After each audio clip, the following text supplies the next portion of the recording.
All right, so the third and final, or the first matchup between Tommy Fury and Jake Paul goes down this weekend in Dubai. Okay, now finally, these guys are going to step into the ring. It's been talked about many times. It's fallen through a couple of times before, but it looks like it's actually going to go down. And they had the final press conference today, and there was some unusual developments, shall we say, namely an all or nothing deal from Jake Paul. Jake Paul coming into this one brimming with confidence, and rightly so. And when he looks at Tommy Fury, he sees a man that he feels he can completely destroy, dominate, and take out within 4 rounds. So he made a bold offer. He said, look, listen, I will double your purse if you beat me. I will double your purse, but nothing if you lose. So an all or nothing deal.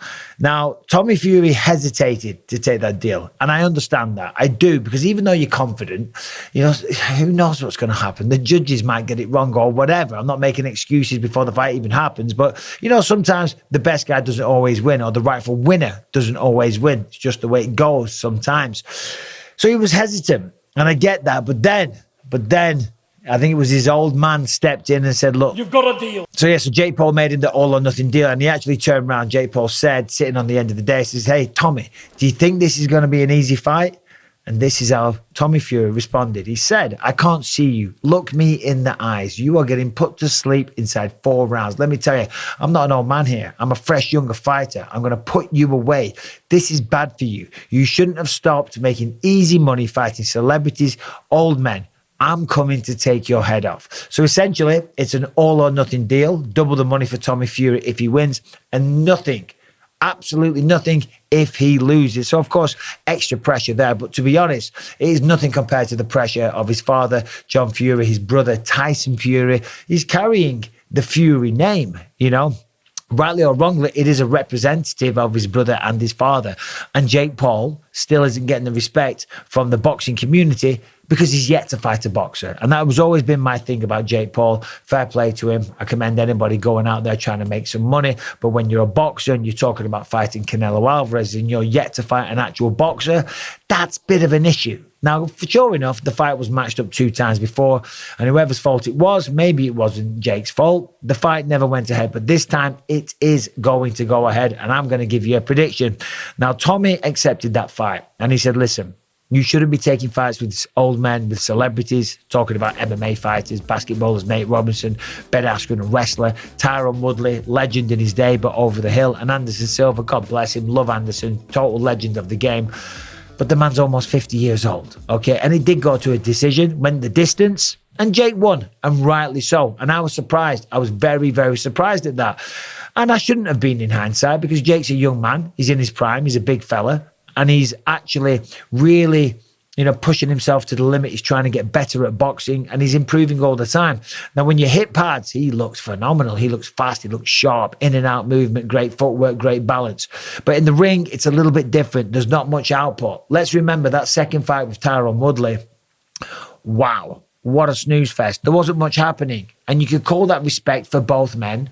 But still, at some point, you have to be man enough to pull the trigger, because you sign on a contract to fight, you know. So then that's what you got to do. And if you can't find the perfect opening, sometimes you got to take a chance. Sometimes you got to take a risk, you know. And he did in the end. I think it was a massive right hook, face planted Tyron Woodley, put him to sleep. And as I said before, followed it up with a decision over Anderson Silva. So, who wins this fight this weekend? Well, unfortunately, Tommy's British. I would love to say that Tommy wins. Jake Paul can be a bit of a dildo. In fact, Jake Paul was talking a lot of trash leading up to this, not only with these offers, but he also had this to say as well. Tommy, I hope you've enjoyed these last few moments of your career. This is it. You're going to be retired from boxing after this. You're going to be disowned by your family. You're going to go back to your mother's maiden name. There's nothing else that can save you. It is just me and you, mano a mano. Your brother's not in the ring anymore with you. Your dad's not in the ring with you anymore. Molly's not in the ring with you anymore. Bambi isn't in the ring with you anymore. So all that little cute motivation about having a child and fighting for her, all that shit goes out the window when I'm coming to take your head off, decapitate you. I'm a mean, angry person deep down. I'm going to take out all of it on your face. And there's nothing you could do to fucking beat me. I'm built different. I want this more than you. I have more of a why. I'm more tapped in. I'm more emotionally intelligent. I'm more spiritually connected. I've worked harder every single day, in and out. I have a better team. I have a better support system. And guess what? Me winning this fight is for the higher benevolent good of the universe. And so it's not just me in the ring. It's all of my guidance. It's all of my ancestors. It's all of my spiritual helpers. It's all of the people protecting me. And together we are going to you up. You have 4 rounds and then you are Tommy Fury. This is it for you. So as you see there from that video, Jake Paul is brimming with confidence, saying no one's going to help you, saying he's, you know, the enlightened man, he's more spiritual, he's a mean, angry, nasty bastard, which is weird. There's no need to be mean and angry. You've killed it in life. You're a very famous Disney star / YouTuber turned boxer. You're doing very, very well. There's no need to be so angry.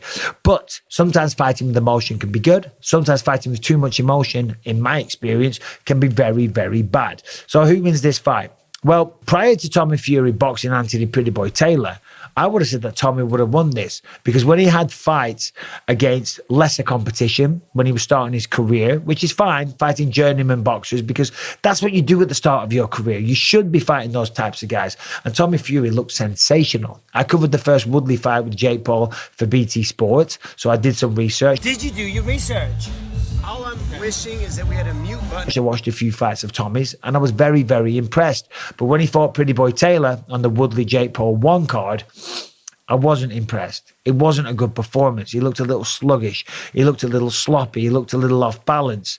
And maybe that's because Anthony Taylor is essentially a mixed martial artist that's doing some boxing. You know, maybe the rhythm and things like that throws him off. But it didn't throw Jake Paul off, did it, when he knocked out Tyron Woodley? Or it didn't knock him off when he bloody beat Anderson Silva, who is one of the best strikers, granted almost 50 and far from the prime Anderson. Remember, in the UFC, I think he lost his last few fights in a row. So that was definitely sad to see. So anyway, when I look at that, listen, this fight should happen. Both men, you know, talk a lot of crap. They're very confident. They're both boxers. They're both in the prime. And they're both about the same size. Jake Paul hasn't fought somebody his own size, but that said, I do think he wins. I think the improvements that he's been making in the gym will pay off. I think when you see him, listen, he can clearly punch. He can clearly punch. That's a fact. He face-planted Nate Robinson, Ben Askren, and he face-planted Tyron Woodley as well. That's not an easy thing to do. And whether or not you're a good boxer, whether or not you've got the potential to become a world champion or not, to face-plant, knockout somebody like that, requires tremendous power. So he's clearly got that in spades, you know, and he's on balance. He's fast. He's disciplined, and he's hungry. He's hungry for that respect. He's got the money, but just like Conor McGregor stepping back into the octagon, he wants the respect. Conor's got all the money in the world, but he wants the respect of the fight community. He wants to become the champion again, and that's something that money can't buy. And that's what Jake Paul wants. He wants that, and you can't buy that. You have to earn it. So this is a good step in the right direction. I do believe he wins this fight. Knockout? I don't know. I'm not so sure about that. We might see a decision, but Jake Paul does hit hard. Now, for the love of God, I hope I'm wrong. I hope Tommy Fury gets the job done for the family name, for the flag of Britain, and just because Jake Paul needs knocking down a peg or two. But it's not going to happen. I firmly believe Jake Paul will get the job done, and he will be proclaimed the victor, and we will have to put up with him for quite some more time, talking about fighting Canelo Alvarez, knocking out Mike Tyson, and all the other stuff that he goes on about. But still, I'm probably going to do a little watch-along party on Sunday. I'll probably tune in, I'll watch it live, and I'll do a watch-along fight companion style. So if you're around, you've got nothing to do, tune in for that one on Sunday when the fight goes down, because either way, whatever happens, Jake Paul's not a bad boxer. Tommy Fury's not a bad boxer. But this will be one hell of a spectacle going down in Dubai. So if you're around on Sunday, check out that one. But still, there it is. I do believe all or nothing. For Tommy, it's gonna be nothing. But that's just my opinion. We'll see what happens on Sunday going down in Dubai. You guys take care. Subscribe, ring the bell, and I'll see you soon.